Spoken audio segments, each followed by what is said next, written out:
Dans le noir, plongé dans l'horreur.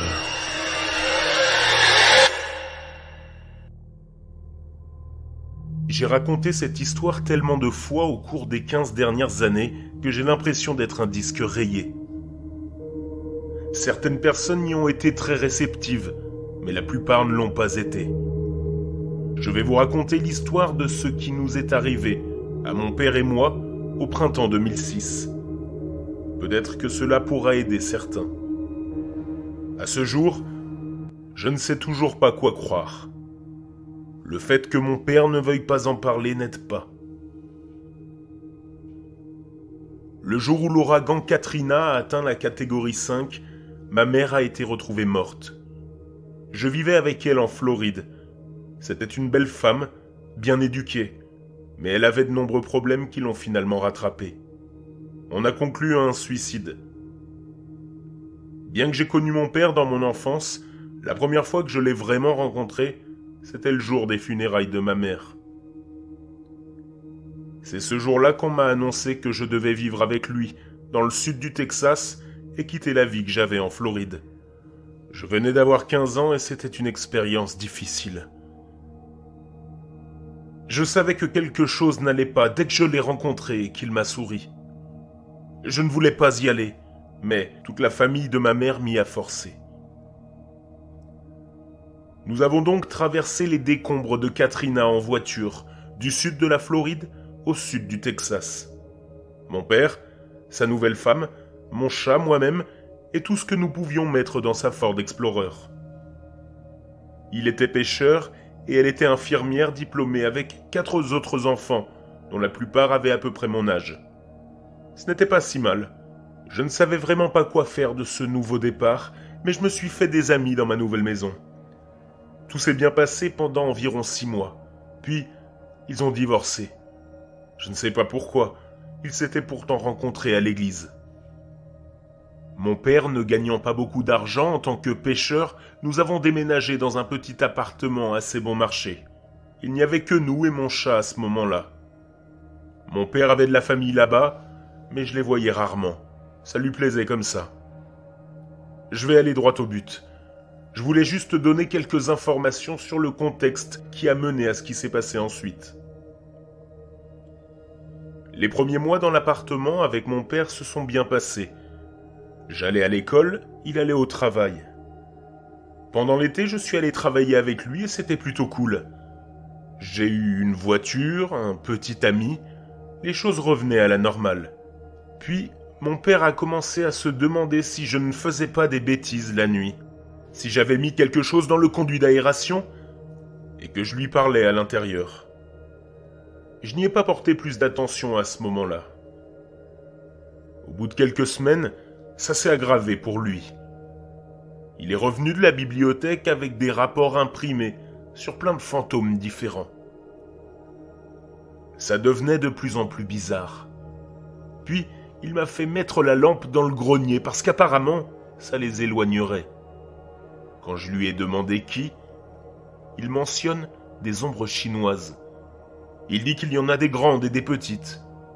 C'est là qu'il me raconte alors qu'une grande ombre a pris la forme de sa première femme et s'est imposée à lui d'une manière sexuelle plutôt étrange. Je n'ai pas su quoi dire. Ce comportement a duré quelques mois, puis mon père a commencé à s'éclipser plus souvent. Il disparaissait pendant quelques jours au Mexique avec ce qu'il disait être sa nouvelle petite amie. Et moi, j'étais livré à moi-même. J'invitais donc souvent mes amis à la maison et je leur racontais ce que mon père disait.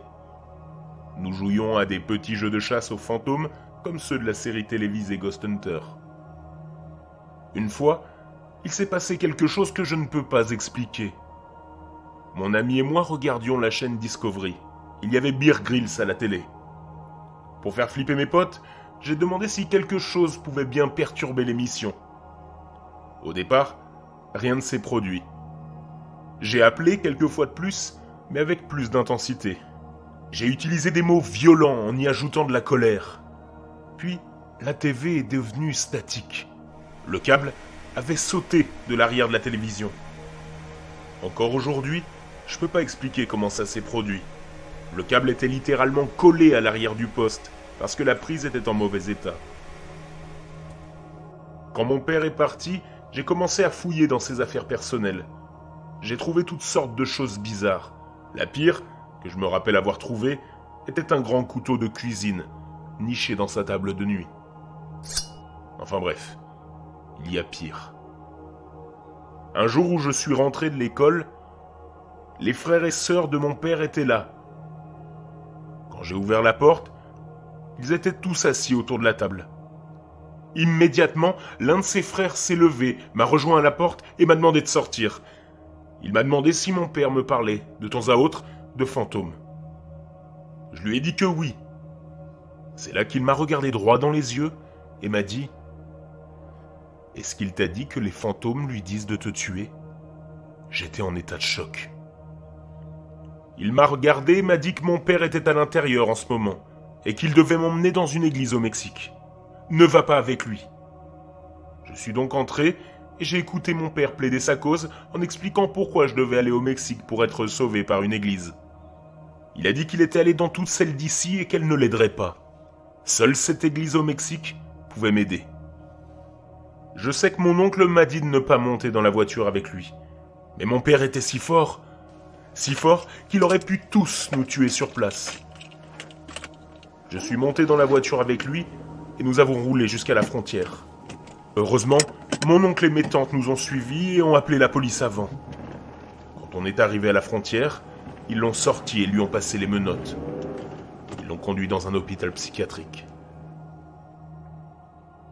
Mon oncle et ma tante m'ont demandé si j'allais bien.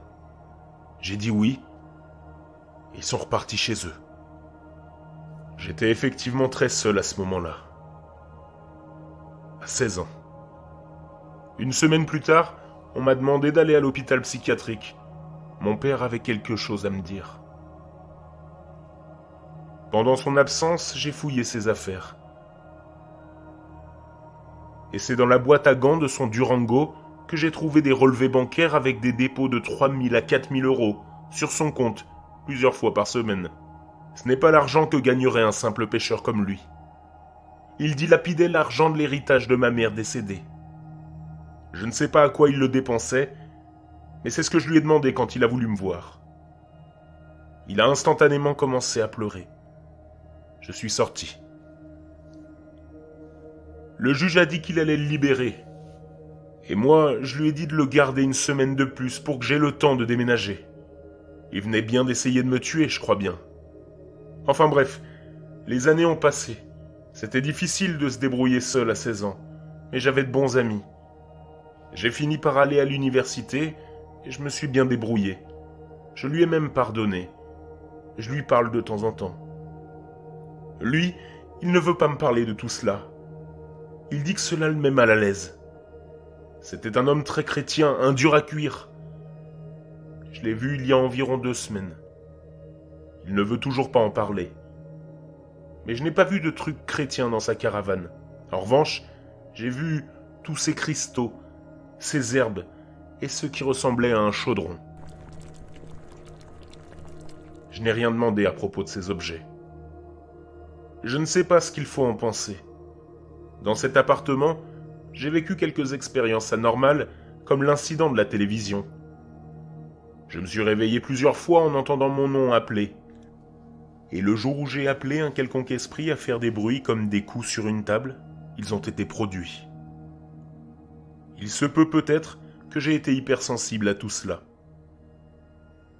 Il y a beaucoup d'autres choses que j'ai vécues et qui étaient paranormales. J'ai aussi vu des ovnis dans cet appartement. J'espère un jour écrire un livre sur ma vie. Et j'ai juste pensé que je pourrais partager cette expérience avec vous.